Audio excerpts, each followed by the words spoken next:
brīdi notiek KFOR kontingenta apmācība, un drīzumā viņi dosies uz Kosovu veikt savus uzdevumus. Tad šī apmācība ietver pūļa kontroli, ciema pārmeklēšanu ar militāru spēku, bez tā dažāda veida patruļas un tikšanās ar līderiem. Šī apmācība ir nozīmīga to, ka Latvijas karavīru kontingentam aizbraucot uz Kosovu ir jāspēj integrēties KFOR organizācijā jau ar pirmo dienu.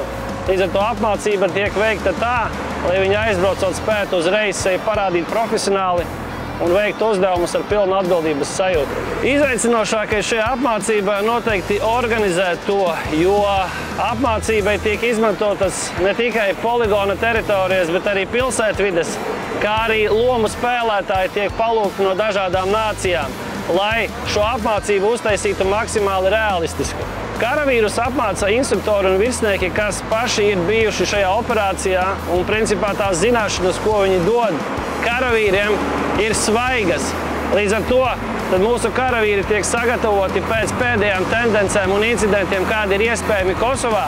Līdz ar to šīs zināšanas, ko mēs atdodam un sagatavojam kontingentu, ir ļoti nozīmīgas. Tad pēc šī intensīvā apmācību posma, kurš ilga apmēram pusgadu, ieskaitot iekšā visas kvalifikācijas un kategoriju kārtošanas, es uzskatu, ka mērķis ir sasniegts. Ņemot vērā to, ka Latvijas kontingents un Latvijas karavīri Kosovā tiek ļoti augstu vērtēti, mēs nedrīkstam nolaist latiņu, un karavīri tiek sagatavoti maksimāli, cik vien ir iespējams. Līdz ar to mūsu galvenais mērķis ir, lai karavīrs aizbrauc uz Kosovu sagatavots un profesionāls.